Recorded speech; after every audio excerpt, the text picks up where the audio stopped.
write a letter for you to the minister so that when he meets them on Tuesday, he is able to address each and every road that we have identified as stalled and no work resumed after 40% payment before the next 40% payment. Does that help us? Yes, Majority Leader. Honorable Speaker, that guidance is good and I think it will help members. But at a more general perspective, Honorable Speaker, and I hear what the CS is saying, he's speaking about contractors. But Honorable Speaker, it is my view or my opinion that the problem is not necessarily with just contractors, but also liturgy within the Ministry of Roads and Infrastructure, and especially the implementing agencies. I know the CS, you now have new leadership both at Kihara and Kenha. And I must commend your, the actions that were taken in those two state departments, because there was overwhelming liturgy and almost sabotage of work on the roads sector, Honorable Speaker. And therefore I wanted to hear from the CS, as much as you point fingers at contractors, these contractors are business people. They are there to make a profit and they will have no loss if they are paid. They mobilize a bit of infrastructure on the ground without work being done and wait for the next certificate, to issue the next certificate after doing a bit of works. But what will the CS do to ensure that the liturgy we have seen in the state departments for roads, especially the implementing agencies, Honorable Speaker, is also dealt with at the ministerial level? A policy direction on your acting director generals at Kenha, Kihara, and the substantive Director General at Kura, to make sure that they are taking personal responsibility to ensure that work is ongoing. Because yes, it cannot be you and the PS supervising contractors. Yet you have Director Generals, you have regional managers, both for Kihara and Kenha and Kura, they are engineers.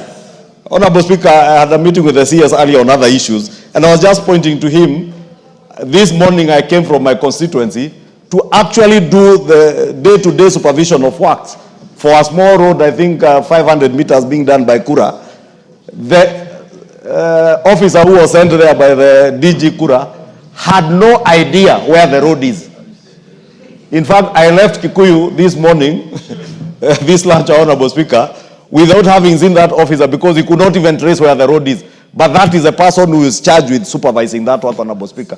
And therefore, I want to hear what the CS has to say about liturgy within the State Department, because that is a fact that we cannot run away from.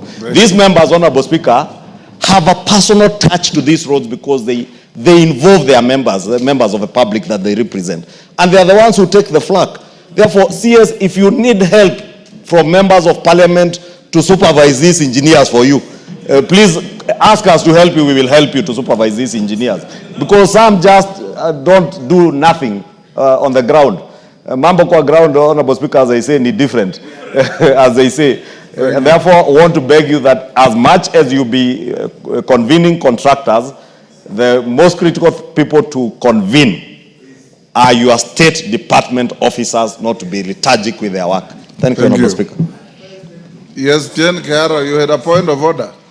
Yes, I had, Mr. Speaker, because we were made to believe that these officers resigned. Actually, they were not pushed out. This government is telling lies all the time. Order, you are out of order. And irrelevant, to say the least. Yes, Sabina Chege. Thank you, Mr. Speaker. Mine, I just want to echo what the leader of majority has said, and I want to request the CS, Mr. Speaker. We have the famous Mau Mau roads. Mr. Speaker, some of the roads, the way they were done, there are only small sections that are remaining so that you can connect and the road is finalized. But you find the engineers and the people responsible, they will start another road, and then the other road is so impassable, and only a small section is remaining. I want to give him an example of a road called Karinga, Kagondo, Kinyona in my Kigumbo constituency. And just a small section, there is a road from Mununga going all the way to Kinyona.